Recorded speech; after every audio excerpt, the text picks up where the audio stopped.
Welcome to Yahoo Finance's Morning Brief. I'm Julie Hyman. Today with me, I've got Yahoo Finance tech editor Dan Hellie, fresh back from WWDC, the big Apple Developers Conference. And also with me today, Jack Farley, co-founder of the Monetary Matters Network, hosts a podcast, among other things.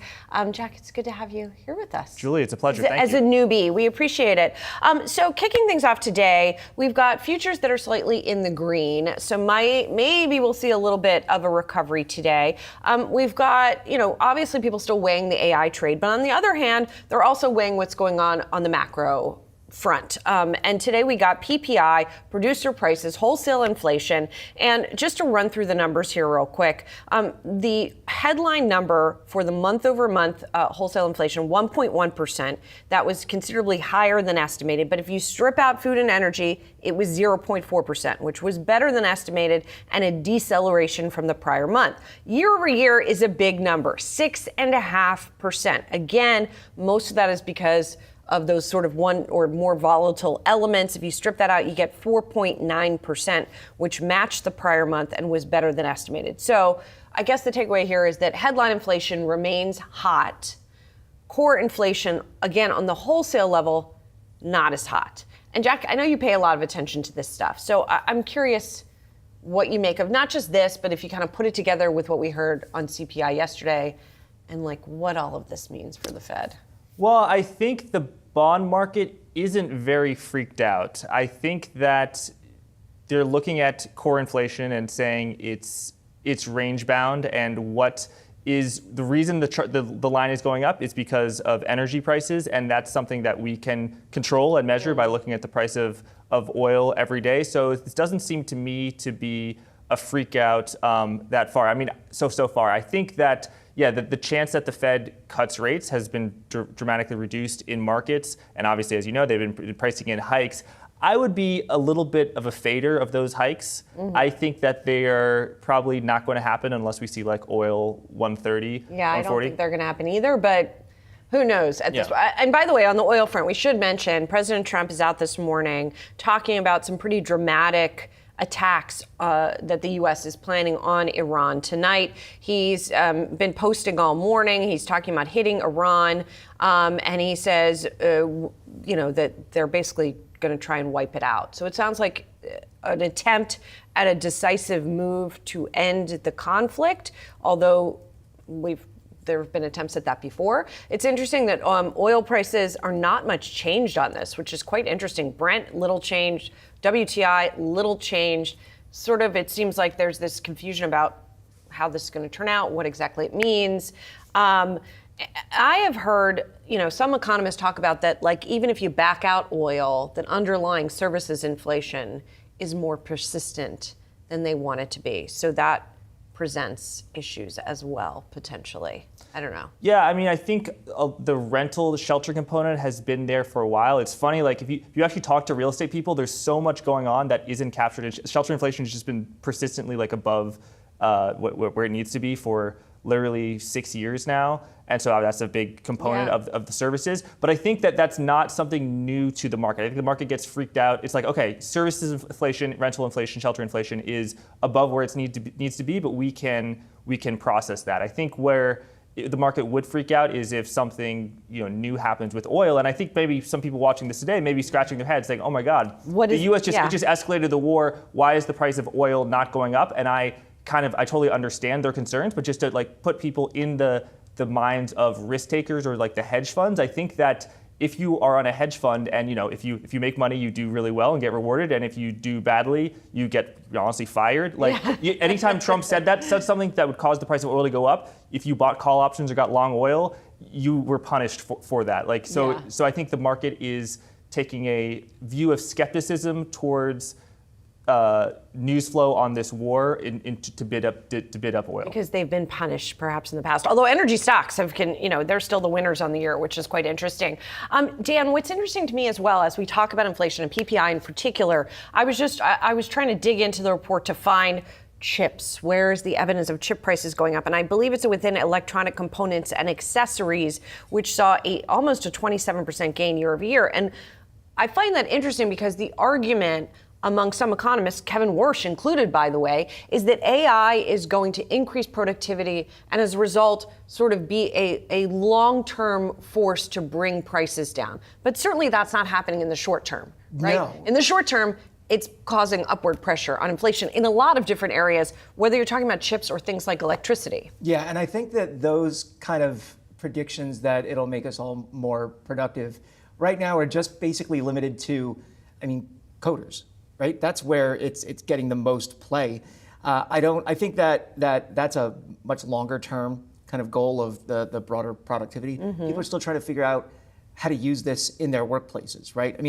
I think the thing that gets lost in the sauce kind of is that we talk about it so much on the day-to-day that people don't realize that, or investors don't realize that this is not diffused throughout the economy at all. Right? This takes a long time to actually be built out. In fact, those data center deals that we constantly talk about, a lot of them still aren't stood up, right? So it takes quite a while for this to actually make an impact at any level in an individual company or the economy more broadly. And I think that, right now we're hearing about it from coders because that's just a very clear spot.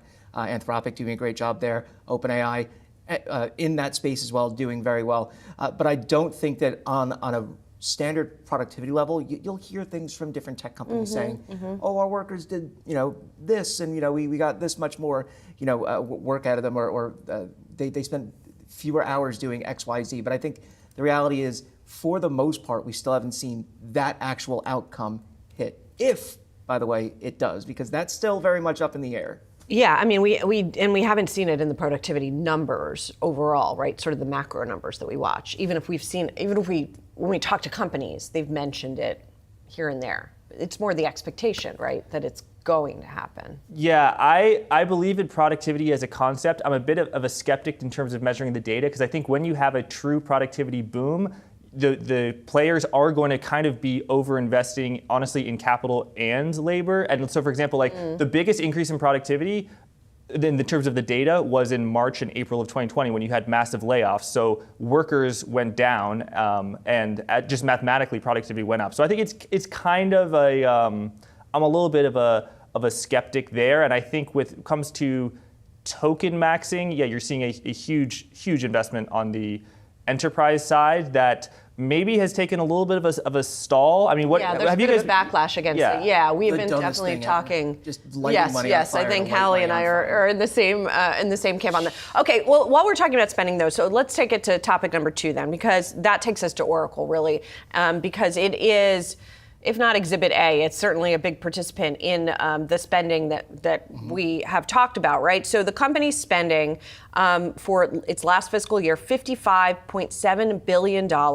It's expected to be $70 billion in fiscal 2027, which is its current year. Now, everybody's spending a lot of money. We know all these companies are spending a lot of money. We also know there's been concern around Oracle in particular, and Oracle is saying that it is going to raise about $20 billion in debt and equity financing in this current fiscal year. It had already announced about $20 billion in equity issuance. So this is then on top of that. So, Oracle is not exactly in the same position as some of these other tech companies in terms of cash they have on hand. If you look at, they're also not raising as much, obviously, right? If you look at something like Microsoft or Google or Amazon, they're raising, in the multi tens of billions, right? Hundreds of billions of dollars.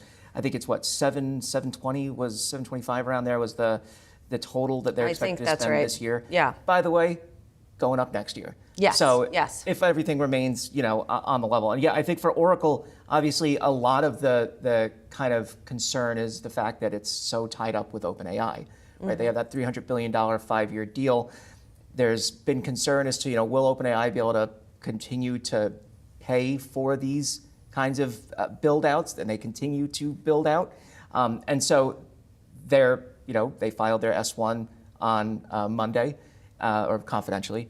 And so, I think for Oracle in particular, it's that kind of lack of clarity as to who are your big clients, how are you going to now recoup all. And it feels as though it's almost taking like where we saw Microsoft, Google, and Amazon at the beginning of this build out, right? there was that whole, ooh, you guys are spending a lot of money. Yeah. And I think there was the realization that, well, you guys also make a lot of money too. And oh, okay, you're starting to show us that there's revenue being generated here. Your cloud services are improving. Granted, they were still on the upswing prior to AI, but this is additive to that. I think that's kind of where Oracle is at this moment. It's just that heavy reliance on OpenAI for that huge deal. I think that continues to weigh on people. I'm also interested in this whole equity issuance question. I've been talking about this a lot recently, that there is more equity supply coming to market. Alphabet as well, doing big issuance. And Brian Sozzi, host of Opening Bid, of course, he tweeted out this morning some Goldman Sachs data showing they're not concerned about all this issuance. They think that it's in line with what we've seen in the past, and that some of it's going to be sopped up by buybacks.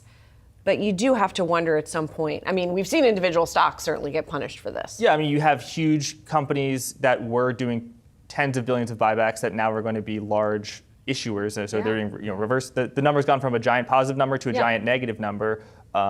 Google, Oracle. I think on the debt side, it's interesting because unlike other companies, basically all the hyperscalers, Oracle does actually hover just above investment grade. So I think it has been a very indebted company, which is not true of Oracle. Google has a positive cash position, as do many of the other ones.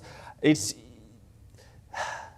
for the free cash flow was about negative about $60 billion last year, and it's probably going to get a little bit more negative. So I think Oracle is definitely the most company that's going to devour the most capital relative to its revenue and earnings. So I think the market is right to be skeptical there. But I think if this all works out, Oracle probably is going to do the best, because when the price of oil goes to $150 or something, the companies that do the best are the lowest quality companies. And as well, what's also so interesting to me now is how many, so you have all the hyperscalers, you have all the neo clouds, right? And you have more ventures that are sort of popping up as well to address this. So I keep wondering at what point is the capacity. I mean, we also, of course, have SpaceX going public today, tomorrow, which we're going to talk about in a little bit. But SpaceX is a hyperscaler. Exactly, exactly. Not only a hyperscaler here, but eventually maybe a hyperscaler in space, right? So, leaving that aside, the point is, the assumption right now is that there is no end to this. There is no peak to this. There is just a black hole maw of insatiable demand. Somebody used the word insatiable to me yesterday. And, whenever somebody uses the word insatiable to me, I get a little nervous. Yeah, everything can be satiated. Does the abyss have a bottom? I don't know. I think it does. And I mean, I think, okay, look at the broader cloud build out, right? We had seen, it wasn't as explosive as this, just because, it was kind of just getting on its feet, right? They figured out how to do proper cloud data center build outs. And so they understood what that looked like. And now they're kind of, obviously it's a different technology, but they kind of knew what they were doing. So they're able to stand this up faster. Although, as I said, all of these projects get announced, the gigawatts, yada, yada, yada. We're still waiting for a lot of it to actually be built. But at a certain point, you're right. It hits a limit, right? We'll still see data centers built. Yes. We'll still see replacements. We'll still see upgrades within those data centers, just through improvements to chips over time. But yeah, I mean, at a certain point, you just saturate the market. So here's the question. And this takes us to our next topic, actually, because there's a report today in the Wall Street Journal that OpenAI is considering price cuts in an attempt to, they're sort of anticipatory price cuts because it thinks Anthropic is going to be cutting prices. If there was such insatiable demand, you would think that they would have unlimited pricing power, right? I think this is kind of and doesn't this illustrate that they do not? Yeah, I think this is kind of the argument that kind of the AI kind of naysayers have been discussing for a while now is, okay, well, if token maxing was, again, just I mean, the weirdest thing. And so now companies are saying, well, I mean, lighting money on fire to light money on fire, telling one agent to do something for another agent just so you can say that I'm using multiple agents. It didn't seem to make too much sense. And they're saying, well, this costs a lot of money, so maybe we pare it back. And I think what we saw initially was just that huge, let's test everything, throw it all at the wall to see what sticks. And now we're seeing what stuck, at least to some degree, and we're seeing companies kind of pare back all of that spending. And that might be why we're starting to see this kind of discussion about pricing and reducing pricing on tokens.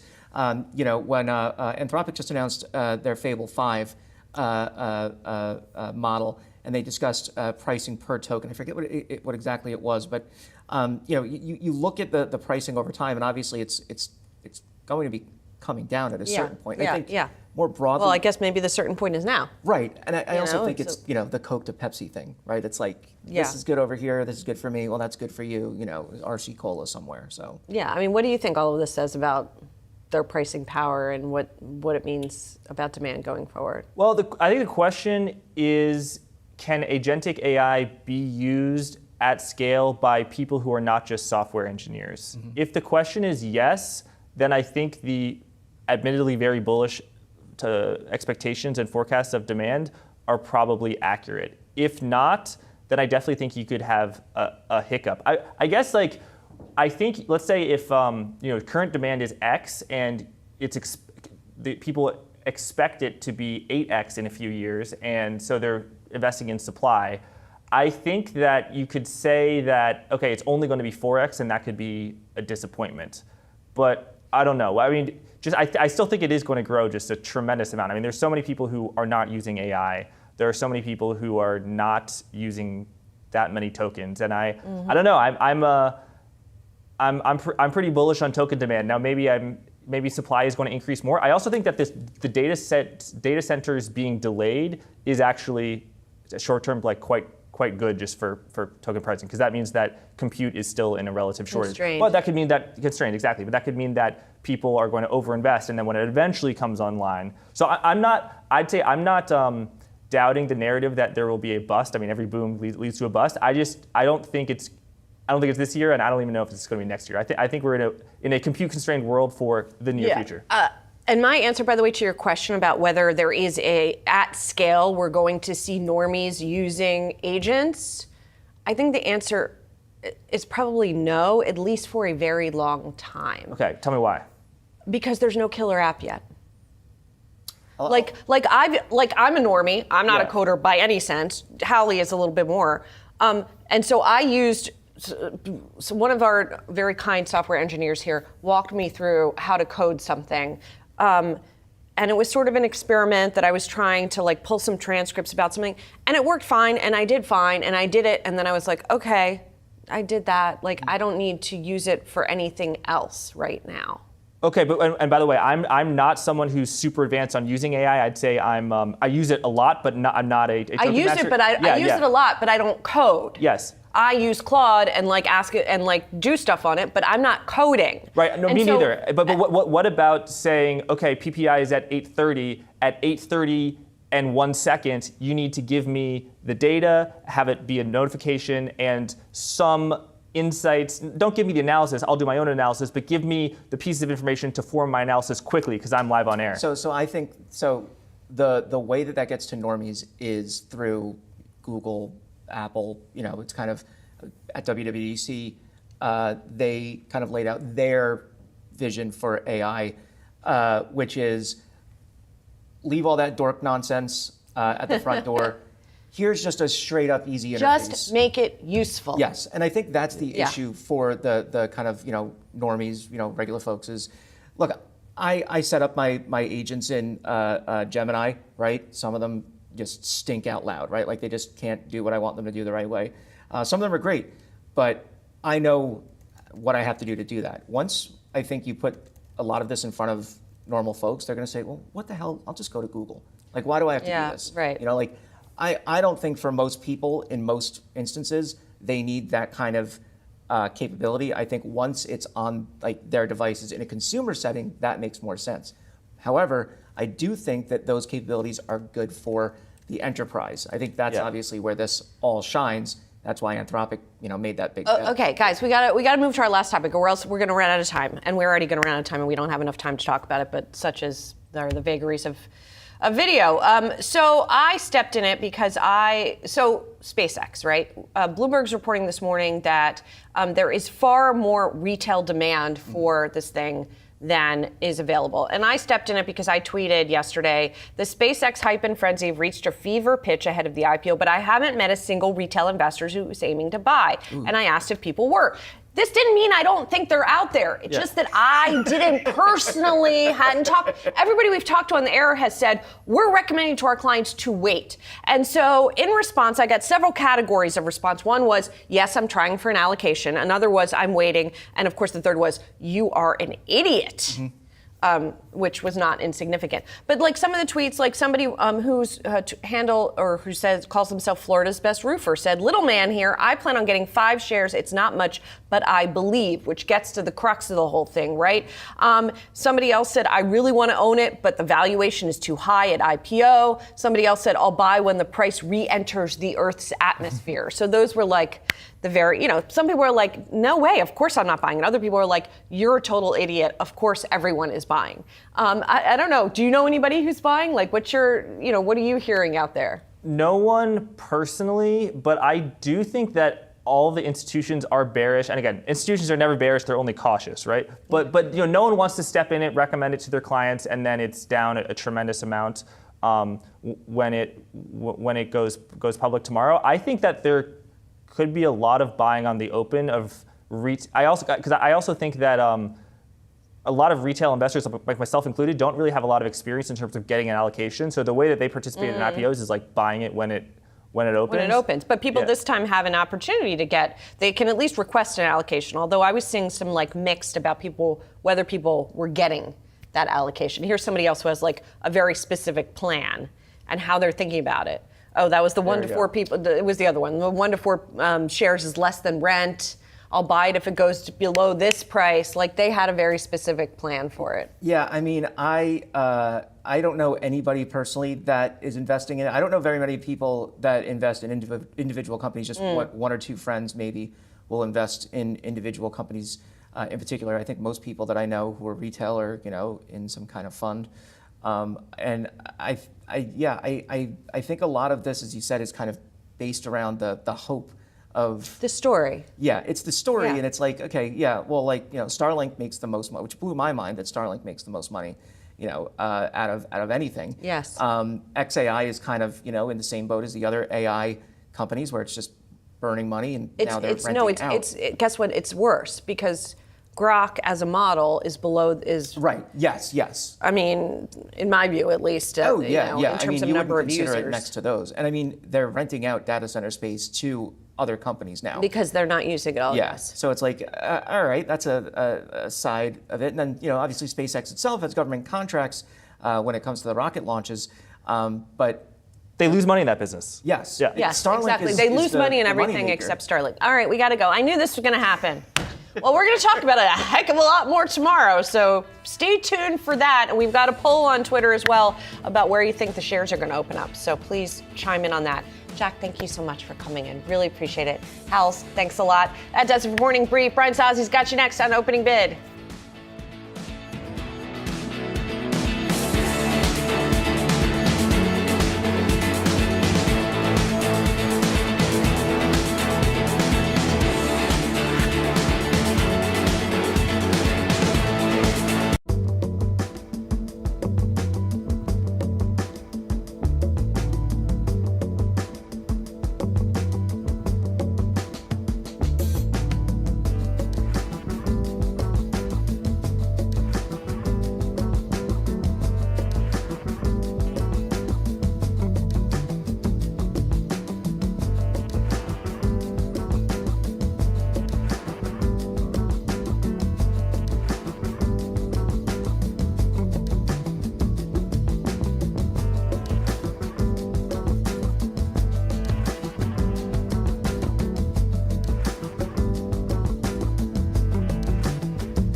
So, unrelated to the historic win by my New York Knicks last night, the market has sent a very loud and very clear warning shot to the bulls this week. And it says this: there are concerns that should not be overlooked. Inflation is running hot. A lot of new stock is coming to market. See SpaceX's IPO on Friday, going to be a big one.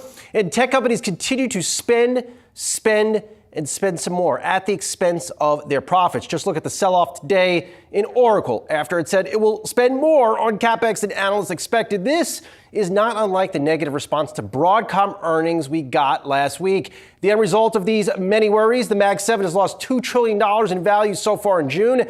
The S&P 500 is at a one-month low. Here on the OB Roundtable to chat about all this fun stuff, Stephanie Gill, Robinhood Chief Investment Officer, alongside Yahoo Finance's own Brooke De Palma and Inez Ferre. Stephanie, I'll start with you. Long time no talk. Let's start on the markets here. How would you explain what we're seeing here in terms of the action? This morning, I mean, look, I think we've had a bit of a pullback. We probably need it. I think these are healthy. I know no one wants to hear that because stocks only go up. Not true. But I do think, we have to have these pullbacks, and expectations were pretty high. Like, earnings season was amazing.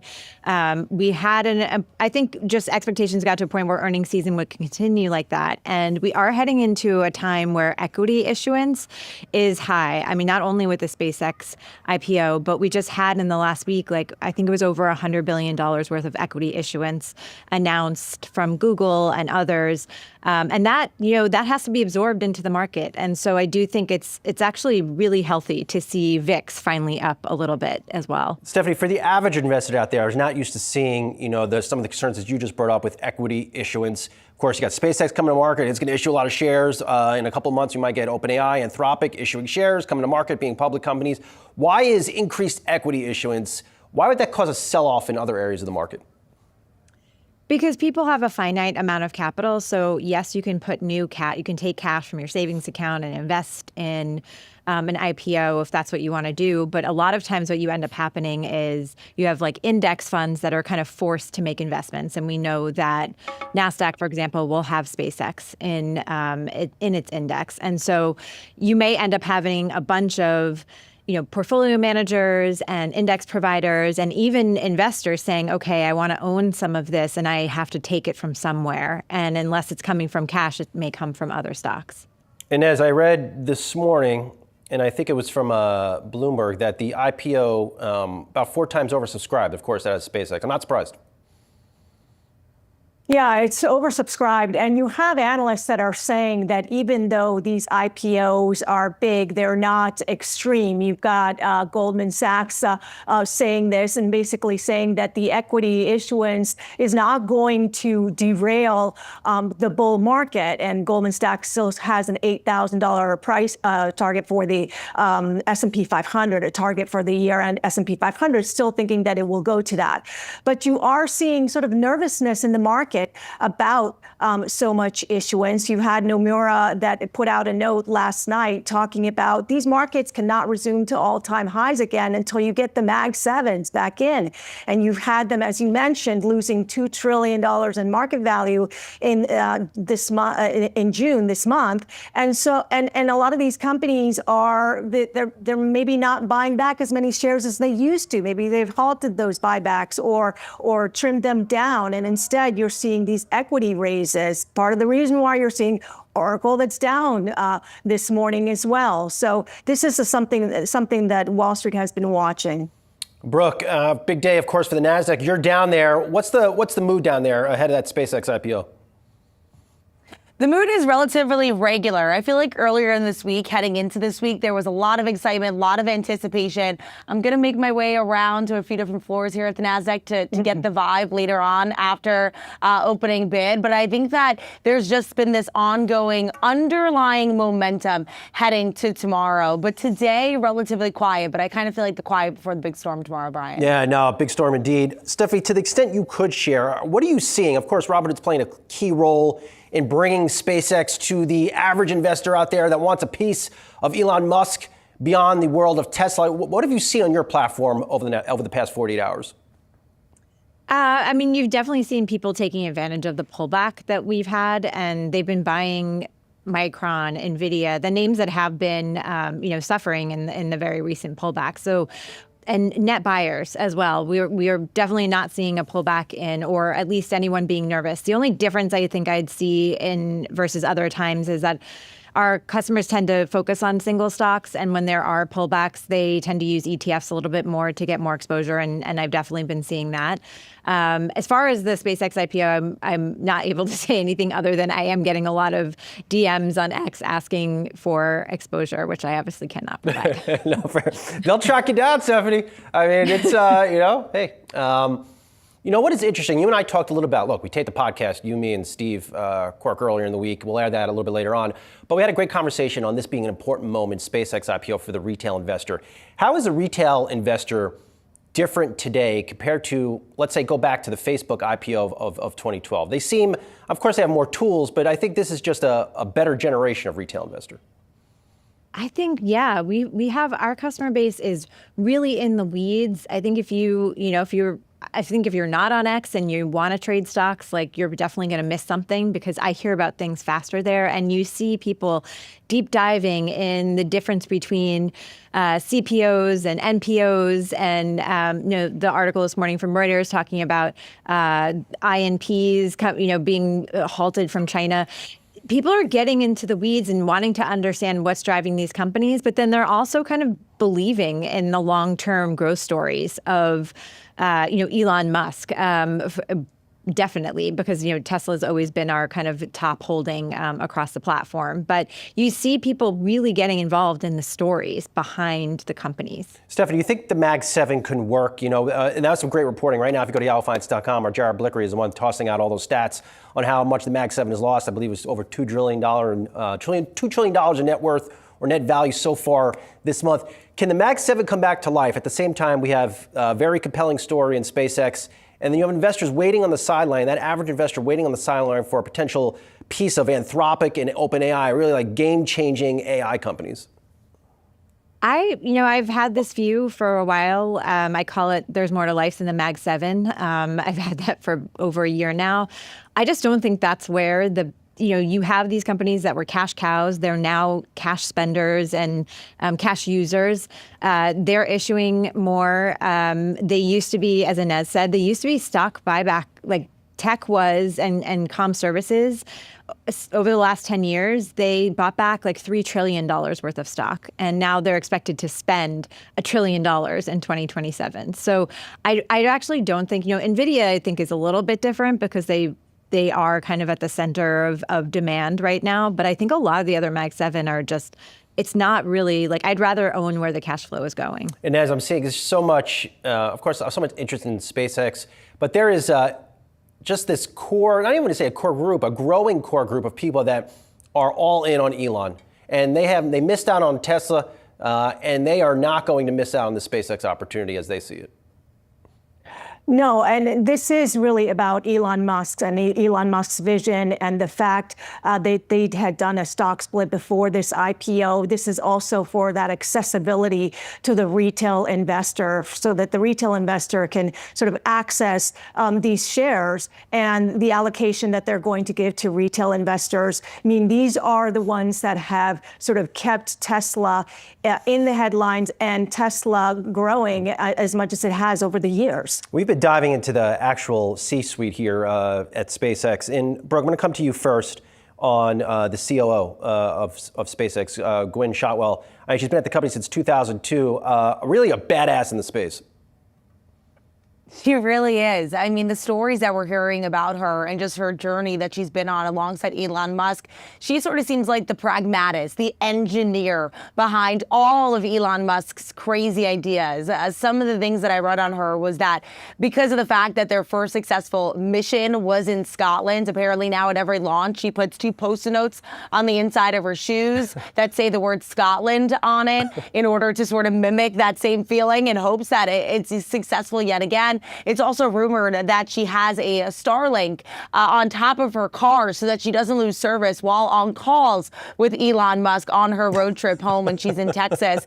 And I mean, some of these things you just can't make up, but she really seems like she is the powerhouse that is rolling out and helping actually Elon Musk, these crazy ideas that we're hearing about come true. And she really is bullish and truly does think that we could see not civilization, but some sort of infrastructure on the moon in the upcoming years. And so she is just as bullish as Elon Musk, but she seems to be the one sort of laying the groundwork in order to make all these things happen. Well, Brooke, let it be known that when we launched Alpha Space a couple weeks ago, I had Post-it notes in my shoe. One said Alpha, the other said Space. Yeah. And as you're digging into the CFO, which he's been there for a while. Nobody really knows him. He doesn't do a lot of interviews. I got to give my shout out to Gavin Baker. Really early investor over there in SpaceX. He did a really good interview with the CFO, Brett Johnson, I believe about a week ago on YouTube. Learned a lot.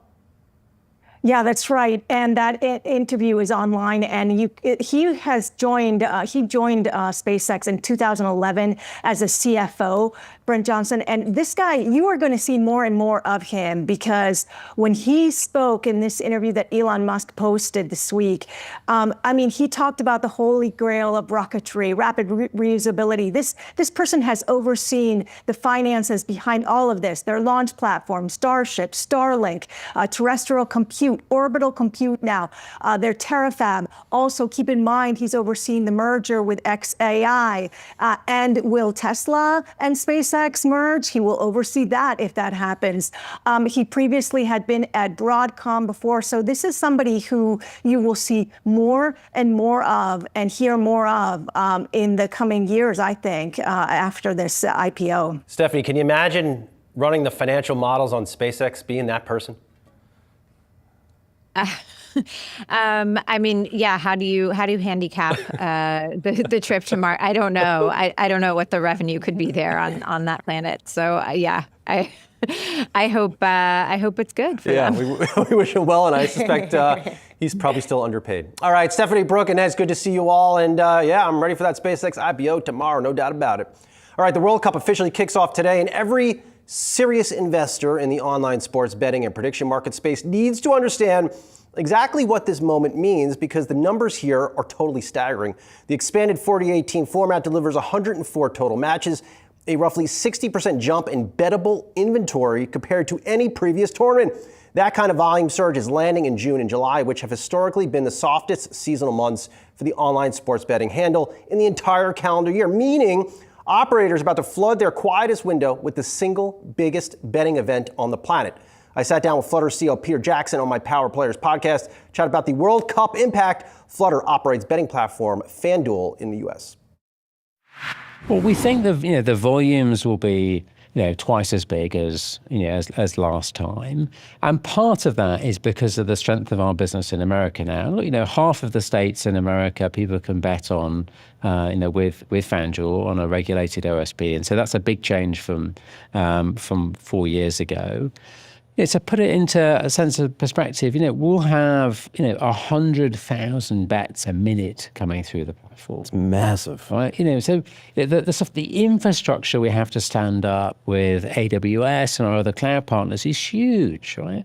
Because they're the bets that get placed. Never mind all the interactions that people are looking at on the platform.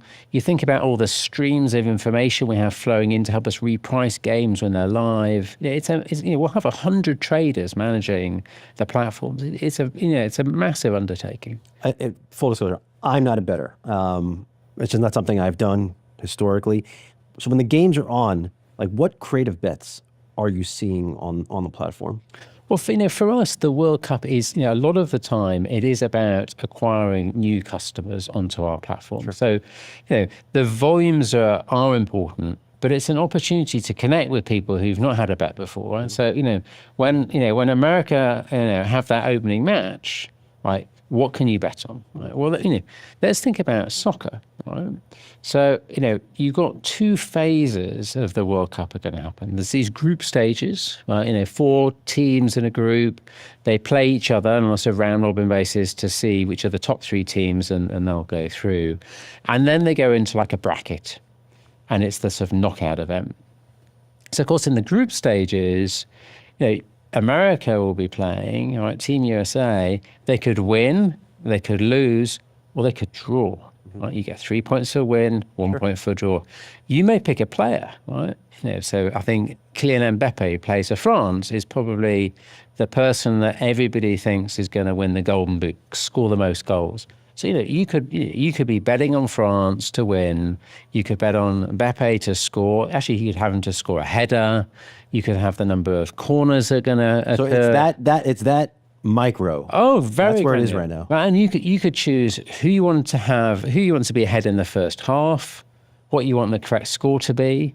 When you get to the knockout stages, right, there's no draw, right? So someone's got to get through. So in the first, the way that soccer works is you play 2 halves, and if there isn't a winner after that full time, then you go into extra time. Two more periods, 15 minutes each. And if there's no winner after that, it's penalties. So, I don't know whether you watched the I really need to Champions brush League. up on my soccer. This is just reminding me, I need to brush up very quickly. But, look, this is what the brilliant thing about the World Cup will do. It'll bring a new audience to soccer. And I still need to brush up on my soccer. Very true story. Straight ahead, in a horrible week for tech stocks, to sit down for an exclusive chat with the CEO who has a stock that is actually up a lot this week. In fact, it's up a lot today. More on why next.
The sea of losses this week for tech stocks. We have AI travel and expense play Navan. I was on Yahoo Finance Alpha Space after the close of trading on Wednesday, waiting for this company's numbers to come out after a drubbing in tech stocks. Once I saw another big earnings beat and guide up for the company crossed, I was not at all surprised to see the stock shoot up double digits. Those gains are being held today with the stock now back to around its October 2025 IPO price of $25 or so. Navan CEO Ariel Cohen is here with me in an exclusive interview. Good to see you. It reminds me that I need to get my expenses in because we use this platform at Yahoo. So it's good to see you. Where'd this quarter come from?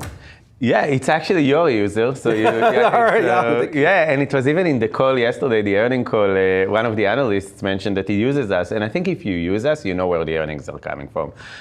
More and more companies and users and frequent travelers and EAs, everybody that cares about travel, are switching to Navan. It's actually becoming faster and faster and faster. It's an acceleration, and we are all happy about it. Yeah, and I think the acceleration is key to this story. I mean, there's a significant acceleration in the business. Also, you're out here raising guidance against this backdrop. Is it a function of you're just gaining market share from some of those slow-moving legacy platforms? We are actually doing two things. We are gaining market share from them, and a lot. Like Michael, our president, mentioned it yesterday. Our customers are running to us. Their customers are running to us, and that's amazing. The other side, we are the first ones to serve the unmanaged market. People that has never managed travel, people that are going outside and just booking by themselves. We are the first ones to serve that, and this is growing extremely fast. Our PLG motion more than doubled itself last quarter. So we are growing in both sides, enterprises coming from the old school kind of solutions. Which I told you, I hate those platforms. Like, they're awful. It's really representing the past. This idea of workflow, you kind of see it with the SaaS disruption. You know, workflow and some forms and really annoying. And we are representing the future. You are a user, we are focusing on you. We believe that it's all about being there in person, what we are doing right now. Sure. I always prefer to meet you face to face. Yeah, likewise. And that's what we do. We make sure that people can meet. You mentioned on the earnings call, I think it was halfway down, about integrating with Google Gemini. Yeah. Walk us through that integration and what will that allow your platform to do? I think what people really need to understand about AI, it does something really special. It can connect you to capabilities. I can book a flight, but then it takes all of the knowledge, marry them together, and then you can deliver it. So an AI agent is something that you can deliver again and again and again in a lot of different contexts. So there is the Navan app. There is Navan Edge, which is our flagship for end user experience. But then we said, why won't we deliver it anywhere inside Gemini? And we'll announce many more like that. Some would be more traditional systems.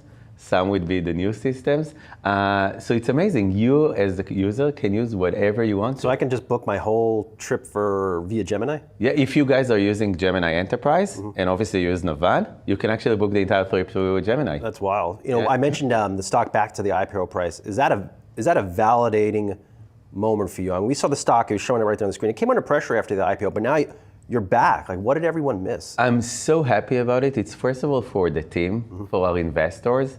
It's, you know, when you run a startup, you look at people in the eyes and you basically tell them a promise. And for us, going down from the IPO price was very painful emotionally. And coming back almost to the IPO price, I think for the team, it will make everybody excited. So I'm very, very happy about it. But I think, you know, it's really, you ask what people didn't get. I think that they didn't get how travel is complex, so you cannot vibe code it. On the other side, how much we are strong in AI. We started the company with a machine learning idea. And obviously we graduated to Gen AI. So people didn't get it, and they're getting it now. It's so obvious that we are connected to everything travel, everything fintech. We married it with AI, and it makes an amazing user experience. Any advice to Elon on SpaceX IPO date? Wow, this is, I will be the last one. You know, this is I would say completely different league than me and us. Well, he's traveling to Mars. He's definitely traveling to somewhere. I cannot wait for us putting, you know, travel to the moon with Navan. It could happen. One more for you though. You know, you're a tech company. You're growing fast, and we were talking at the top of the show, and all this new stock coming to market, whether it's SpaceX, OpenAI, Anthropic later this year. Do you worry about a flood of stock coming to market impacting your stock price? I'm actually not worried about that. I've been in the previous kind of tech bubbles. I really hope that we will not be in that situation. I think the solutions are valid. Anthropic is a valid company. OpenAI is a valid company. Both of them, by the way, Navan customers. So we can see that they are valid. Right? Valuations and these kind of things, and are they really worth $1 trillion or not? I actually don't know. I just hope that we are not going into this thing that later we'll see the pain. I've been in this pain twice. It's not fun at all. No, it's not. It's not. So I just hope that it will be done correctly. I think it's amazing to see it. It's a huge technological advancement. I just hope that it's done correctly. Knicks are going to bring it home, right? One more game? I hope so. I really hope so. Go Knicks. Yeah, go Knicks indeed. All right. Good to see you, my friend. Thank you. Good to see you. All right, before I go, I want to remind you, Yahoo Finance will be the place to get the most amazing, and I mean amazing, analysis on the SpaceX IPO on Friday. It looks to be all systems go for Elon and SpaceX at the Nasdaq tomorrow. Our team will be bringing you the sights and sounds from one of the most defining market debuts, arguably since Facebook went public in 2012. Have SpaceX questions for me? I know you do. Get at me today and tomorrow at Brian Sazi on X and Instagram. I got you. Julie Hyman is next on Market Catalyst.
to Market Catalysts. I'm Julie Hyman, 30 minutes into the U.S. trading day. And let's take a look at the major averages. This morning, we had wholesale inflation that was hotter than expected on the headline. But if you strip out those volatile food and energy costs, both on a month-over-month and a year-over-year basis, was a little bit more benign than estimated. So put that together with CPI yesterday, you still have kind of a murky picture for inflation. Stocks, though, are higher today. We've got the Dow up by more than 360 points right now, about 0.75%. The S&P 500 up by about 0.2% over 7,300, and the Nasdaq up about 0.9%. After those inflation numbers here, we do have yields little change, coming down just a smidge. The 10-year at 4.52% and the 30-year right there at 5%. We've been watching crude oil closely, and crude oil is a bit of a puzzler, I will admit today, with President Trump saying that the U.S. is going to strike further into Iran, including a potential attack on Karg Island, where there are a lot of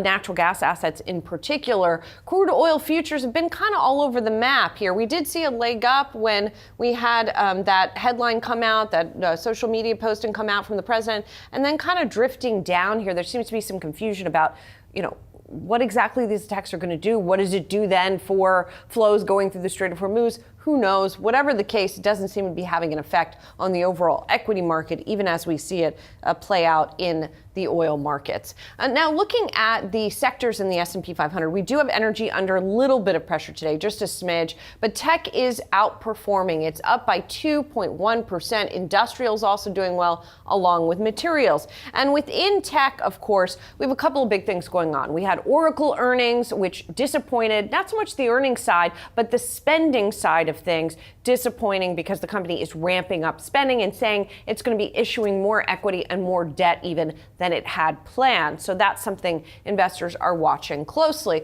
And elsewhere here, if you look across the heat map, you've got a bit of a mixed picture here. So for example, Alphabet shares are down by about 1.9%. Broadcom shares finally coming back after their long slide after their earnings. Nvidia shares bouncing a little bit as well. And then I'm looking for Tesla. Here's Tesla. I'm watching Tesla because a lot of investors who want to get in on that SpaceX IPO, some of them are sort of repositioning in Tesla ahead of that as well. Some of them have said that they are retail investors, that is, have said they're buying Tesla in the eventual hope that maybe SpaceX will come in and buy it, or maybe they're lightening up on their Tesla in order to buy some SpaceX. Whatever the case is, the shares are up 2% today ahead of that anticipated first day of trading for SpaceX tomorrow. So we're going to be watching that closely. Getting on over to semiconductors for just a moment here. We do see pretty broad gains within the semis on perhaps some of those spending plans being announced from Oracle as one of the links. So you have not only some of the chip companies, but some of the chip equipment companies like a KLA up by nearly 9% today because more demand for the data center build out means more demand for chips, means more demand for the machines that make the chips. So that perhaps is the feed through. Intel getting an upgrade over at Bank of America that we're going to talk about a little bit later on. So those are the sort of tech movers that we see. I just want to look quickly at the year to date moves in sectors.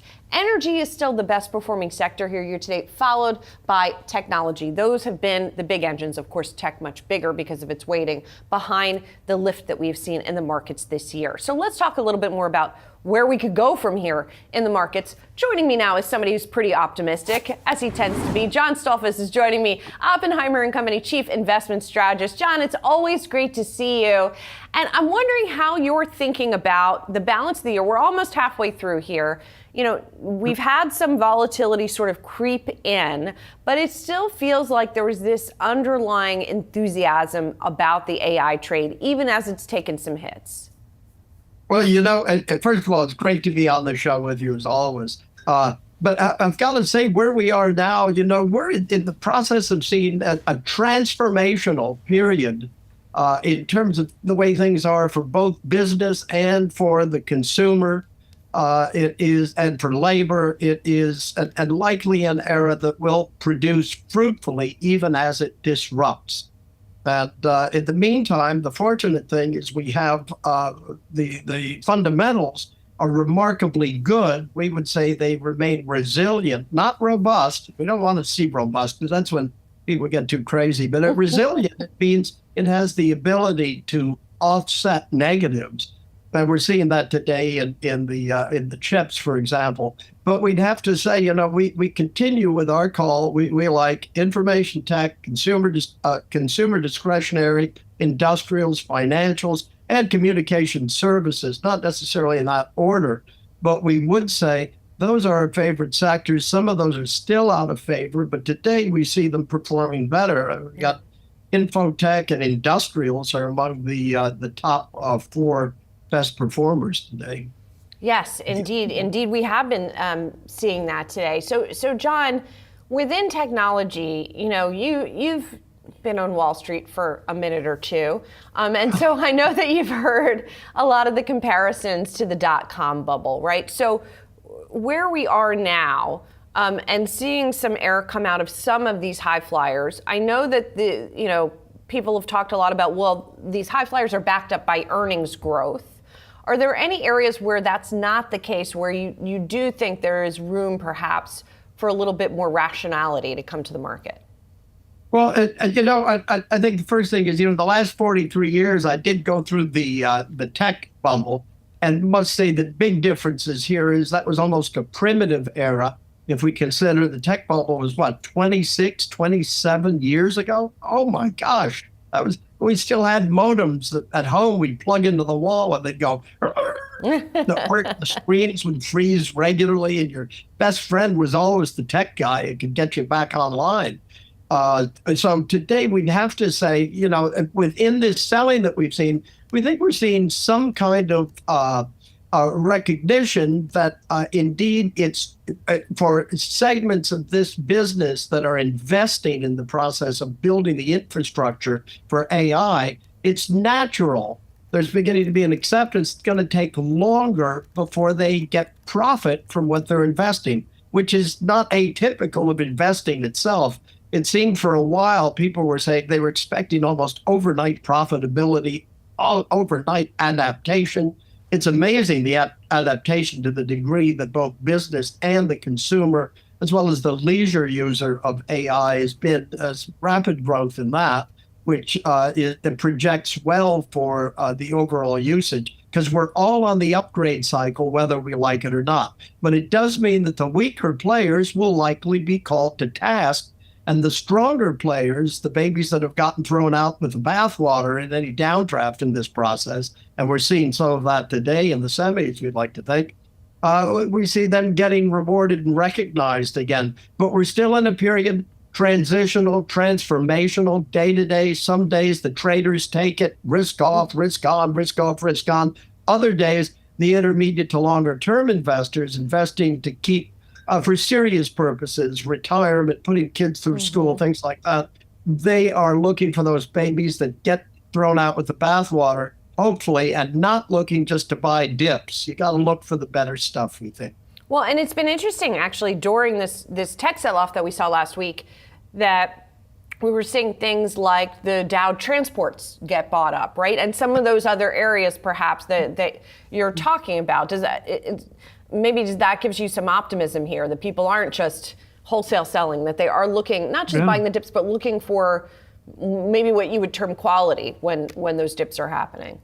And Julie, we think there's an awful lot, there's great consternation in the bear camp, in the nervous investor camp, and in the skeptic camp, because the market and the economy, labor, the consumer, my gosh, whole broad areas of importance for the fundamentals keep showing that resilience. And so that's a very positive thing in this process in which we are. But to expect to have every day click up, we think is unrealistic. On the other hand, we think we're going to hell in a handbasket. I think that's unrealistic as well. Yeah. That's just their viewpoint. John, while I have you here today, considering that SpaceX is tomorrow, I have to ask for your thoughts on, the overall market impact of such a seismic event like that. And I know, the company's selling a small amount of its float, right? And there's a lot of debate over whether it's a good buy. But how do you think about it in terms of a more macro event for the market? Well, I can't really comment on the issue itself. Sure. I think we're involved in the IPO to some extent. But what I can, but I certainly can, as a generic view, in saying that, usually on something that is involved with a particularly considered transformational equity, you'll see great deal of interest going in. It almost, there's an element not only of interest for intermediate term investors, but especially in the crowd that tends to be highly leveraged, short-term oriented. And, you have to be aware that in any one of these things, usually the risk is that there's this big buy up on day one. A few days later, the nervous crowd, the aggressive leverage crowd just finds something else to go to.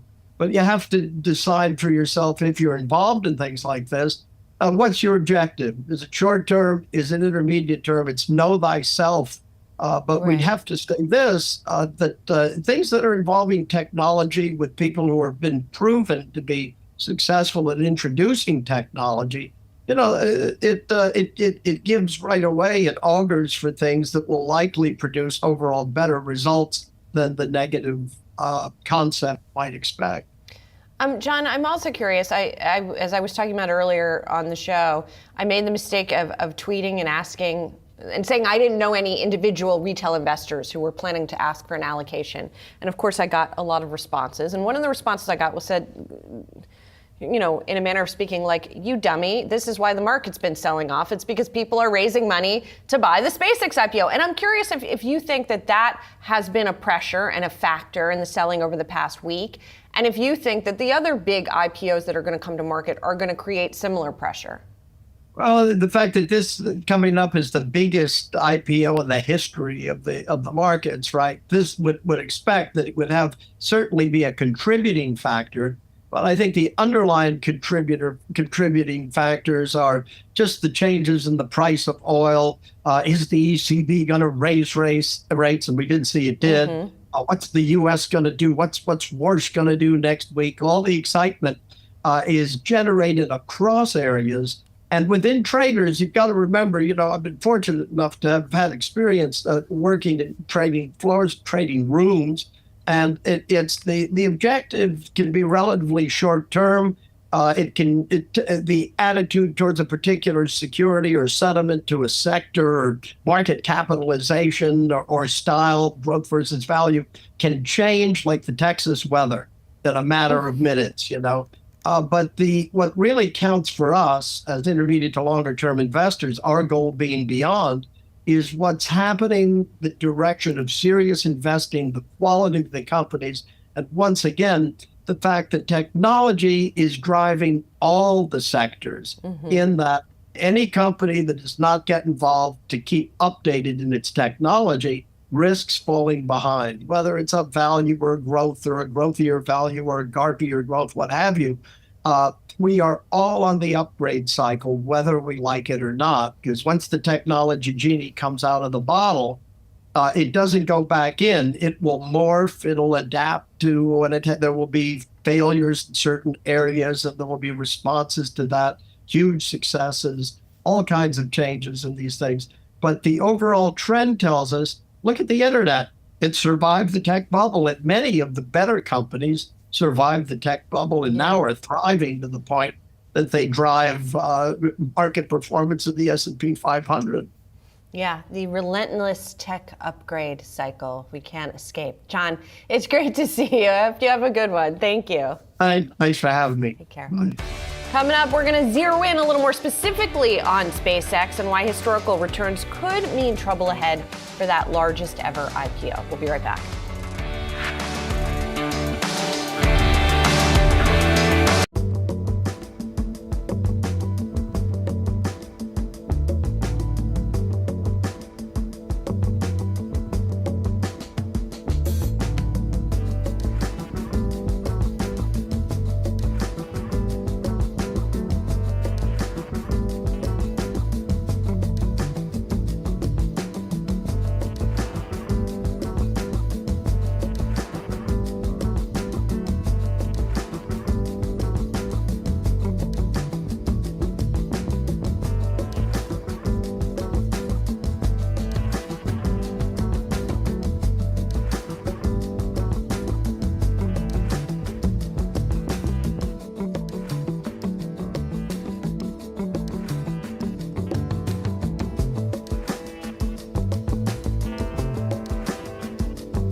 SpaceX is set to go public in the largest ever IPO, but according to history, the stock may not deliver. Joining us for more is Roger Ibbotson, Yale University Professor Emeritus of Finance. Actually, that's not him. That's Corey Johnson joining me.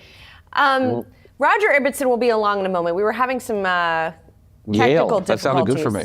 It did sound. It sounds good for anybody. No Yale here. So Just NYU. Roger's gonna. If we get Roger up and running from a technical perspective, we're going to talk to him about sort of the big picture of our IPOs. We, on the other hand, with you, are going to zero in on the nuts and bolts of the company, of SpaceX itself. Corey, I have to tell you, I've been talking about this all day because the situation was so amusing to me. I tweeted and asked. And I said, I don't know any individual retail investors who are buying this thing. I know they're out there. Bloomberg is reporting this morning there's almost as many orders in for SpaceX shares as there is shares being sold, 70 billion versus the 75 billion. So there are people out there, but people had a lot to say to me when I asked them if they were the ones buying the shares. Some of them said, no way, I don't like the valuation. Many of them said, of course we're asking for shares. So that brings me to you and whether what people are buying when they are buying this company. Yeah, let's talk about that, right? Yeah. There's this thing that happens in business journalism that doesn't distinguish from business and stocks. Yeah. And the value is what you get, the price is what you pay. But the really peculiar dynamics of the way that this company and its investment banks, its plenitude of investment banks, are manipulating the share release and the new index rules that the S&P has bowed out of, but the Nasdaq 100 is there. Many of the other indices are going to be forced to buy pieces of this, chunks of this deal in the early days. It's being manipulated to jack the price up, and then the giving of so much stock to retail. When you have a CEO who is certainly in a polarized way, but is the most famous CEO in the world right now. And so you have this sort of hype around this deal, some of it orchestrated, some of it is just in the air, that I think the trading around the price could be very separated from the fundamentals of the business. And so as I've been writing a research report, for weeks, even months, about, we wrote this really extensive report to cover this IPO. It's hard to write about any criticism of Elon Musk without it being seen as a political comment. I've been criticizing Elon Musk's businesses since he was an Obama supporter. It has nothing to do with politics. And yet the research is seen as political because he's such a lightning rod of a character. Okay, so let's put aside the political then, as you did in your report very clearly. You talked about, again, sort of the profit profile of this company. As we've talked about before, and as people who are interested in the company hopefully know, there are three parts of this company, right? There is the Starlink portion, which is the connectivity business. There is the rocket portion of the business, right? The attempts to get Starship up and running. And then there is the XAI portion of the business. And what we all learned from the S1, perhaps surprisingly, is that the total addressable market that the company is aiming for is mostly accounted for by that last piece. Yeah, I mean, it's ludicrous. But first of all, this is not what you think it is. Do they have rockets? It's an amazing accomplishment what they've done with rockets. I toured the facility with Elon Musk, 15, 16 years ago, walking down this factory in Hawthorne, California, look at them building rockets. It was just an amazing thing to see. But the connectivity business isn't phones. It's satellite phones where you have to have a line of sight. You have to be outdoors essentially to use them or have an outdoor unit connecting. It's not like you can walk around on your phone or get in your house or in your office and use these devices. It's a different kind of device. And the XAI framing, most of the revenues for XAI is not from AI at all. The historic revenues have all been about Twitter. The massive amount of debt that this company isn't from building data centers. It's from the money that Elon Musk was losing in Twitter. They borrowed a ton of money to buy Twitter. Twitter's business continued to go in the tank. And they couldn't, the ability to pay that was so difficult because the rates were so high. They dumped that debt into this thing. So when you look at XAI, you have to acknowledge that historically all the revenues, most of the revenues, not all the revenues, most of the revenues have been from social media, not from artificial intelligence. Well, so in that business, is that business not necessarily where they're getting the revenue from, but where the spend is probably more analogous to the hyperscalers, right? In terms of them, building out a big data center business that is not being used up by Grok, which is their LLM. So they're sort of leasing out that capacity, almost like. Well, let's talk about that, right? Let's do it. Is this an AI company? Is it just like OpenAI and Anthropic and now there's Grok? Or there's OpenAI and there's Anthropic and there's XAI? And I would argue the answer is no. Anyone watching this right now is probably not using Grok as their primary engine for artificial intelligence. And maybe if you're watching this and you are using Grok as your primary engine for artificial intelligence, you are rare. Because even in the S1 filing, they talk about this diamond benchmark, this GPQA diamond benchmark based on a test set up by the fine folks at New York University. As I mentioned, I'm an alumni of that university, and I pay some tuition there for a child now. So I'm a big fan of them using this GPQ, this very test that's mentioned in the S1 and how they got to frontier level status with Grok. But when you compare it to their competitors, when you compare it to Anthropic and Claude, when you compare it to OpenAI and ChatGPT, when you compare it to DeepSeek, Grok is a distant player in that. It is not, after all the billions they've spent, it is not achieving the results that they would need to be successful in the marketplace. So suddenly before the IPO, they've said, hey, we've got all this empty space. We've got all these GPUs from Jensen Huang, but we're not using them. We got to rent these things out. We're trying to do an IPO. Hey, Anthropic, we'll give you a deal on renting these things out. You need some compute right now while you're building other data centers or contract with other data centers elsewhere. Hey, Google, you've got an investment in SpaceX. I know you want to see this stock go up and you need some extra compute right now, I guess. Why don't you do a deal with us right before this IPO? But a CoreWeave or a server farm has a different value proposition than a large language model. Now, they might both be great businesses, but I would argue that over the long term, an engine, a software engine, a machine that creates great value, like we're seeing from Anthropic and we're seeing from OpenAI, you can argue whether or not they're creating value, and they will over time. It's different than renting out servers that will be depreciated and will be obsolete within a certain period of time, probably a nearer period of time. And that's the kind of thing you got to think about when you want to assign a real price, a real value to SpaceX. Okay, so I think we also have to distinguish between the value today and the potential value. And when people are buying SpaceX, they're buying the perceived potential value. And I say perceived because, none of us knows. SpaceX doesn't know, Elon Musk doesn't know, right? Because they don't know exactly how all of this is going to play out, because they have a lot of moonshots, right? Both literal and figurative, if you're talking about SpaceX. Are they going to achieve the size of payloads that they're trying to achieve with Starship, for example, that's going to be able to take their satellites Starship has to work. Right, and other people's to space. Are they going to be able to do data centers in space? Are they going to be able to colonize Mars or whatever? Super long-range stuff. Is there a world in which all of that stuff works eventually, and the 135 a share looks like the bargain of the millennium? It's hard to imagine that the projections out into the future to get to today's price are really optimistic. I mean, is SpaceX going to go great like it has so far, or is it going to go like Grok and like XAI has so far, which is to say different directions, or like Twitter, right? Elon Musk comes in to run Twitter and runs it into the ground, sitting on all that debt, such that they have to collapse it into XAI and they have to collapse XAI into SpaceX, and they've got to put lipstick on that pig. Which Elon Musk are we going to get? He certainly has tried in both cases. He doesn't always succeed. I think he would admit to that. He asks tough questions in meetings, and I ask tough questions of this business in our research report. But as an investor, are you counting on all these things working? Are you counting on Starship getting to 100 launches a year 18 months from now, when they haven't had a single launch that has been able to deploy satellites ever before? I like their odds there. I think that they're doing great things with Starship, and they might actually get it done. Right now, they're grounded by the FAA. Right now, the FAA looked at the tests they did 2 weeks ago and called it a mishap, and they're not allowed to launch anything more until they conclude an investigation with that. Now, again, I think that might work out. I think XAI is a real struggle.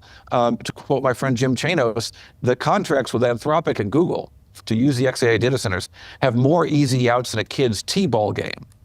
So I'm assigning a probability that at least a 25% probability that one of those two contracts drops out in the next 2 years when their other compute becomes available. Now, maybe it doesn't. Maybe Cursor, this acquisition that they're doing, I've talked to some Cursor people this week, maybe the Cursor guys come into XAI, fix the large language model, take the fastest growing software company of that size in the history of software and make a great business out of it. But right now, at $135 a share, you have to believe all of these things work fantastically, things that have never, ever happened before. Data centers in space is not a business, it's an idea. And if you pay $135 a share, you're betting that the business exists and will exist, a thing that has never existed before. It's a big bet. Corey, speaking about hyperscalers, there's just one other thing I have to ask you about, and that's Oracle, because I know you follow that company very closely as well. I don't know how much bandwidth you've had after the huge SpaceX report, but you usually have some. So I am curious what you think of the spending that Oracle is now doing, because if I'm not mistaken, you've been a fan of Oracle in the past. Yeah, I own Oracle shares. I'm very biased about it. I do this drill down earnings report where I do earnings analysis. It's usually from sitting here from my desk here in the San Francisco Ferry Building. But yesterday, I did my Oracle earnings report from Oracle Park, watching a baseball game and watching one of the greatest comebacks literally in the history of baseball. Only two teams have ever come down from 8 runs behind in the 7th inning or beyond, and that happened yesterday. It's only the second time in baseball, right before that great Knicks game last night. So much thrilling sports. But Oracle was down 8% when the Giants were down by 8 and the Giants came back to win the game. I'm not predicting stock prices here, but Oracle is spending money to build data centers that they've got customers for. Oracle has 10 times the orders of the trailing revenues in the last 4 quarters last year. So you either believe they're going to fail at this or they're going to succeed at this. If they succeed at this, the stock goes up because the revenues are going to show up. We're seeing 21% revenue growth on a year-over-year basis. We're seeing operating revenues at 32% for Oracle. We're seeing their software business was flat in the quarter on a year-over-year basis, but you looked at their multi-center AI database, saw revenues grow through the roof. Like I think it was 400% year-over-year increase. So things are going right from Oracle. The worst thing you can say about them is they're taking on too many orders. I like any business that is taking on too many orders versus the businesses that aren't. And so, yeah, I've owned Oracle shares for a long time. It's not a stock recommendation. It's just an acknowledgement of my bias. But I look at the numbers. I see double-digit growth on almost every category for this important business. I see that they've gone into this data center business later than others, but they have less technical debt than other companies. Technical debt's a thing we talk about in Silicon Valley a lot. When companies have got 30 different types of software running on data center equipment that's 10 years old, and the customers that come into, the vendors that come in have to support all that stuff. Oracle doesn't have that. Oracle has best of breed. They've got lower costs as a result. They're turning these ideas for data centers into data centers. There's a lot of conversations about what to do with power, what to do with water, what to do with community opposition. They go into every different community and come up with different solutions. If a community says we need more power, they say, fine, we'll fix your grid and our grid. You'll have more cheaper power, and we will too. Hey, you don't like the look of this data center in Michigan? We're gonna plant trees in front of it. You're not gonna be able to see it from the road. What do you need in your community? You want better water facilities? They'll go into a different facility and say, we'll make you better water facilities. Yeah. They're taking a very smart approach to build fast, and it's working. All right, well, as you say, you own the stock, so we'll see if it it's falling today. We'll see what ends up happening over the longer term. I own it for a reason. Yeah. Corey, good to see you. Thank you. Good to see you too. Thank you. Well, let's get back to SpaceX here and the context around the IPO. I want to bring in Roger Ibbotson, Yale University Professor Emeritus of Finance. He is also the Chairman and Director of Research at Zebra Capital Management. Roger, thank you so much for being here. We just did a deep dive with Corey into SpaceX's specific business. I'm curious for you more sort of context around what we tend to see. I mean, we've never seen an IPO like this, but large IPOs, what we tend to see. Well, we've never seen that. This IPO is 3 times the size of the largest we ever had, which was Saudi Aramco back in 2019. So we don't really have evidence like this. But let me say, all IPOs, they pop. Most of the time, they pop on the issue. They're going to go up on the issue. We're going to see a strong surge tomorrow because this is way oversubscribed. Now, that's a whole different story than what happens long term to SpaceX, because it's got all kinds of actually, the evidence is that IPOs do not do well in the long term. They get all hyped up, and then long term they do not do well. And I think this certainly fits into that pattern. But definitely we're going to see a rise tomorrow. Yes. Yeah, it does feel like we're going to see a rise tomorrow. There's a lot riding on it for it to rise tomorrow. Roger, not only IPOs, but sort of, we know that the company is not currently profitable. So specifically, when you look at IPOs that are not profitable, how do they perform, and what happens if they eventually do become profitable? Well, all the big companies, first of all, the IPO market has so much changed. It's dried up in the last several years. The last time we had a warm IPO market was under SPACs, and they didn't work out. So I think the IPO market's coming back with big companies now, and it's a whole new thing. So I can't tell you exactly what kind of evidence we have for losing companies. Basically, companies go public when they make money, not when they lose money.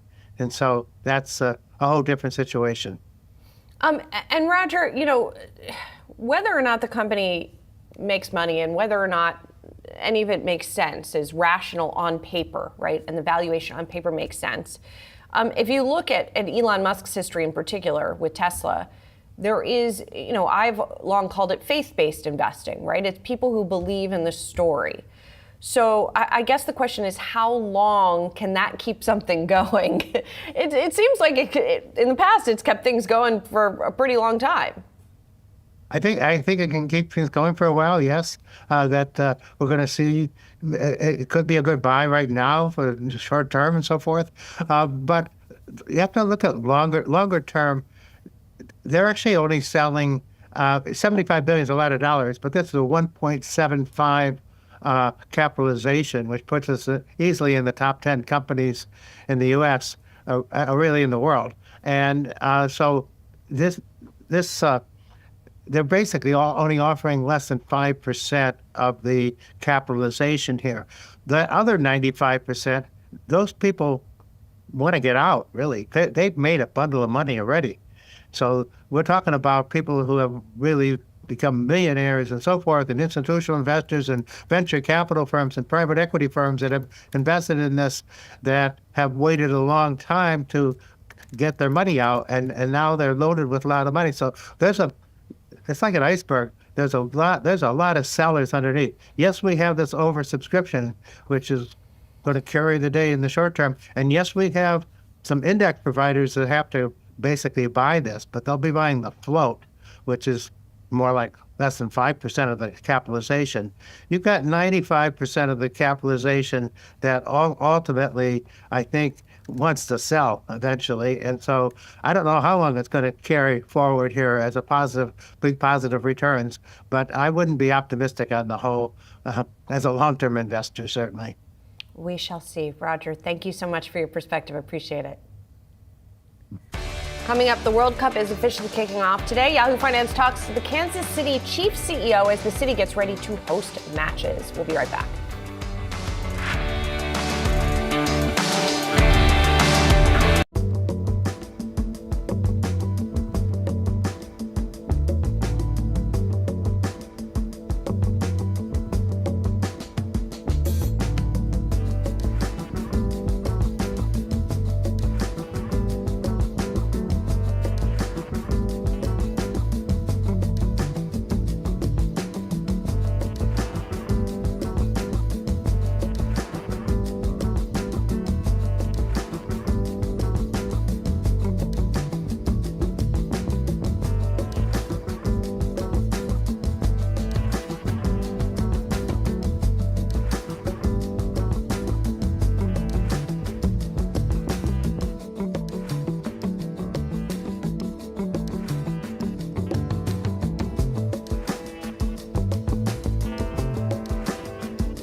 Kansas City, one of the 11 World Cup host cities across the United States, gearing up for matches to start there next week. Yahoo Finance's Jennifer Schonberger spoke to Clark Hunt, Kansas City Chiefs chairman and CEO, about what it means for the city. The World Cup is kicking off, and you are the head of a major league football team, but many may not also realize that you also have deep roots in soccer and have been a major driving force in bringing the World Cup to Kansas City and securing Kansas City as one of the 11 host cities here in the U.S. this year. How did you convince FIFA?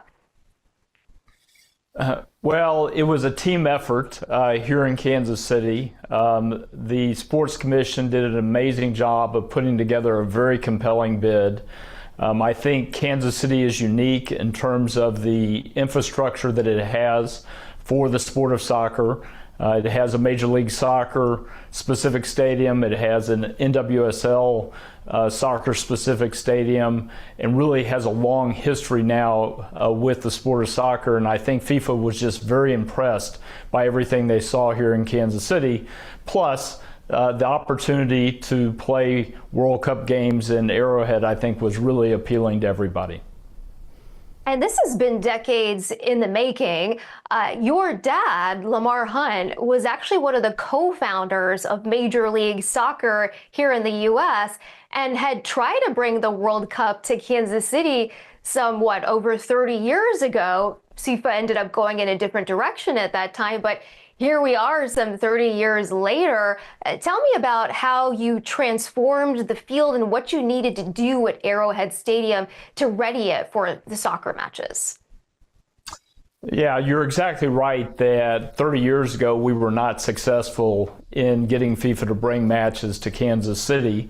I remember being on the field with my dad in the early 1990s trying to convince the FIFA officials that we could build a platform and create a wide enough field, because American football fields are generally too narrow, and that's certainly true of Arrowhead. And unfortunately, they weren't convinced that it would work. So here we are 30 years later, and we took a little bit of different approach. We actually cut out 8 rows of seats along one of the sidelines to create the width that we would need for the field, and then laid the FIFA regulation pitch in once we'd removed the seats. And I've seen the stadium in the last few days, and it's definitely ready to go. Argentina's soccer team ranked #1 in the world, along with 3 other teams. England, the Netherlands, and Algeria have all picked Kansas City as their base camp. They could have gone with the other 10 cities, New York or LA, but they chose Kansas City. Why do you think that is? Well, going back a few years, I really thought that Kansas City had a chance to host a number of the top teams from a base camp standpoint. And it's really a byproduct of several things that make Kansas City ideal from a base camp standpoint. First of all, it's the central location, which will make it easy for those teams as they travel around the country and play games. Secondly, we have unparalleled soccer infrastructure here in Kansas City. Both Sporting KC and the Kansas City Current have amazing training facilities, and those teams will be utilizing those facilities. And then I think beyond that, the weather here in Kansas City, it's warm, but it's not too warm. So, from a temperature standpoint, the coaches will be able to prepare the players appropriately for whatever kind of environment that they'll be headed to. And it certainly turned out that way. We couldn't be more excited to have those 3 teams, plus Algeria, training at the University of Kansas. So 4 teams here in the Midwest, and it's great to have them here in town. And Kansas City is going to host 6 matches, the first of which kicks off next week, a round 32 match, as well as a quarterfinal. And some are saying that this could bring in an excess of $600 million for Kansas City. This could be the equivalent of 6 Super Bowls. It certainly puts Kansas City on the global stage. How do you see this as a global branding moment, both for Kansas City as well as for the Chiefs, perhaps longer term than just the World Cup and perhaps tourism dollars that this will bring in? I've had the pleasure of attending 12 of the last 13 World Cups. And one of the things that I remember from so many of those World Cups are cities that I might not have otherwise traveled to because they were hosting World Cup games. And Kansas City has that opportunity. I had somebody who represents the Argentinian Federation tell me yesterday that everybody in Argentina is talking about Kansas City because Argentina is base camped here and will play its first game here. So this is going to give Kansas City a level of recognition on an international stage that it really hasn't had before. We've had a lot of big events here. We've had Major League Baseball All-Star games, the World Series. The Chiefs hosted 7 AFC Championship games in a row. So we've had a lot of big events here, but there's nothing as big as the World Cup and nothing that touches it in terms of global recognition. So I think this will really put Kansas City on the map. It will help the Chiefs, no doubt, with our efforts to become what we've referred to as the world's team. We've been very aggressive in marketing the Chiefs on a global basis, and I certainly think the World Cup will help those efforts. Yeah, to your point, Mr. Hunt, your team has seen an organizational transformation and an unprecedented period of business growth as you position this brand. What has your marketing strategy been? How have you been able to turn the Chiefs into a global brand that is now perhaps going to become even bigger now with the world stage in the World Cup?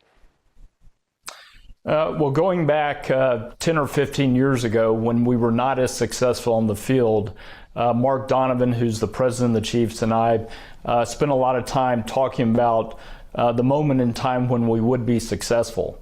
And Mark said to me, we want to be prepared. Well, we want to be ready. We want to do everything right now, even though we're not having the success on the field. So we started to lay that groundwork. And then over the last 8 or 9 years, with Andy Reid leading the team and Patrick Mahomes at quarterback, we have had that success, and that's really helped us grow our brand not only in North America, but on an international basis. The NFL 5 or 6 years ago allowed teams to start marketing internationally, and the Chiefs have been very aggressive with those efforts, marketing ourselves in 6 or 7 countries over the past several years, and we've really seen brand growth as a result of those efforts. And so then what's ahead from a business perspective for the Kansas City Chiefs? Well, our primary goal this year is to get back to the playoffs. We had a little bit of a down year last year. We'd like to get back to the playoffs, hopefully add another Lombardi trophy to our trophy cabinet in the near future, and use that success on the field to continue to grow our brand both nationally and internationally. By the way, one of the other things that Kansas City Chiefs is doing to try to ensure maybe it gets to the playoffs again is signing Patrick Mahomes, reworking his contract. That news breaking just after Jennifer spoke with Clark Hunt. The new value of that contract is $500 million, over $500 million. It's the first player in the NFL to get a contract of that size. Well, let's get back to the World Cup, because the first World Cup match officially kicks off today, not in Kansas City, but here in the New York area. Pras Subramanian is joining me now. He's going to be going to one of the games. That is correct. That is correct. I'm going to go to D.C., Germany on the 25th at MetLife Stadium. So very excited about that. But, you know, it's interesting having the World Cup back in the U.S. I mean, I think you and I probably remember when it was last time here. I do, at least. We were quite young. I don't remember the last time I was here, actually. I probably wasn't paying attention, to be perfectly honest. But it was 98. But anyway, so very exciting. Soccer sort of being brought on the main stage here. I think I personally feel that the sport has grown more in the U.S. with the rise of MLS and popularity of the English Premier League, Spain's La Liga, leagues like that have kind of attracted more fans here. Now, there is some concern that some of the more casual fans are not really into it, right? We saw perhaps some boomers may not be so into soccer, but I think that's a minority subset there. I guess it's a minority subset. I don't know. I'm a fan. By the way, I guess the first match is not even here today. It's in Mexico today. Correct. Yeah, it's Mexico versus South Africa. I thought they had canceled some trains today for this thing. I don't. Well, I mean, look, the economic effect of the World Cup, right? We were talking about this, and you shared a B of A research report. Yes. Just like talking about, they project 6 billion people. That's 3/4 of the world population will have some World Cup exposure, right? Mm-hmm. And even in the U.S., attendance potentially going to hit 6.5 million, double the amount that we had the 1994 World Cup. That's why it was so long ago. That's what it was. So those are real numbers there. I think that maybe it'll sort of catch on more as the games begin. Yes. Because you're going to have them every day for the next few weeks, right? Well, and they talk about the economic impact, right? So that from that Bank of America note, they said the estimated impact on GDP for the U.S. will be 0.6%. For the world overall will be 0.4%, which is pretty significant. Because you're talking about billions and billions of dollars through all kinds of this stuff, right? Like the tickets, traveling to the game, staying in hotels, buying, we talked to an analyst recently who talked about the people who stay home and watch it, they buy more snacks. Maybe they buy more unhealthy snacks and beer as they're watching the game. So that there's just so many different tendrils of this thing and how it causes that economic bump. Yeah, I mean, even watching a game, right? It's like you're watching ads, media placements. Yes. They're talking about the internet stress test here. 7% of all global traffic will be potentially World Cup stuff this summer, right? That's amazing. Yeah, apparently in 2022, the final, a single minute attracted 1.5 billion viewers and absorbed 4 to 5% of global internet traffic. So you have that consumption happening too, in addition to real world consumption of food and things like that. All right, now let's talk about the thing I really want to talk about, which is the Knicks. Oh, Forget about the World Cup.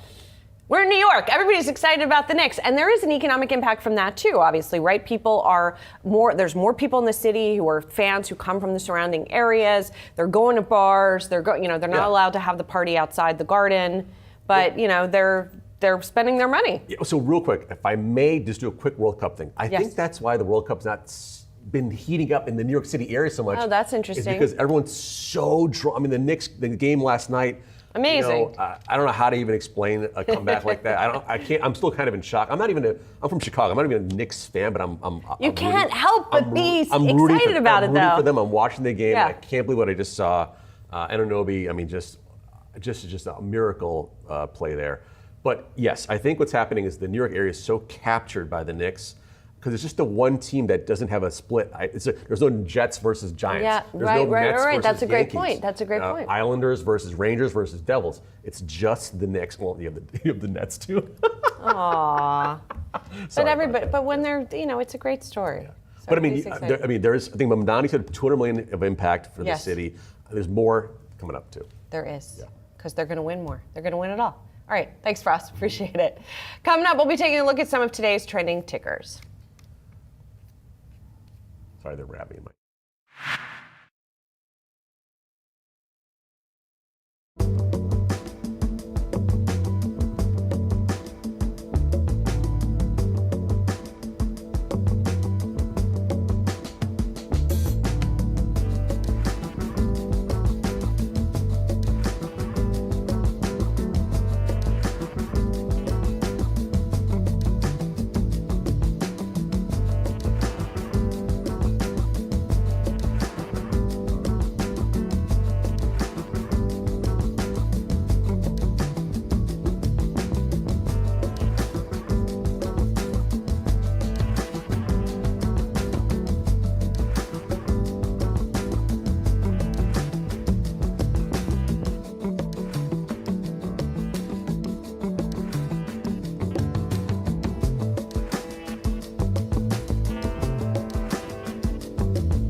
DraftKings, Intel getting the rare double upgrade over at Bank of America from underperform to buy. That's by Vivek Arya, the chip analyst over there. And basically, the thesis here is that the company just has more earnings power than they had previously modeled. In fact, as much by 2030, as much earnings power additionally as $6 versus the $3 to $4 that they were modeling before. So a couple of things that caused Vivek Arya and his team to change their mind. One is that AI agents in particular, that there's an opportunity for Intel there to provide the kinds of chips that power those agents.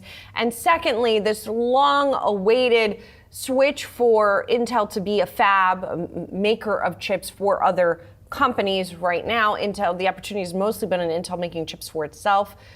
So Bank of America thinks eventually that this will be a bigger business at making them for others. And then DraftKings, this is also to do with an analyst note. Bernstein analyst Ian Moore saying that DraftKings is basically the clearest winner from the World Cup here and from prediction markets and the frenzy that will ensue from all of the betting going on around the World Cup games. Those shares are trading higher by about 2.5%. The analyst there says the tournament is the single largest handle and volume catalyst for online sports betting and prediction markets, and that this is the clearest winner within that sector. Well, that is it for Market Catalyst. I'm Julie Hyman. Thank you for watching. More Yahoo Finance coming up.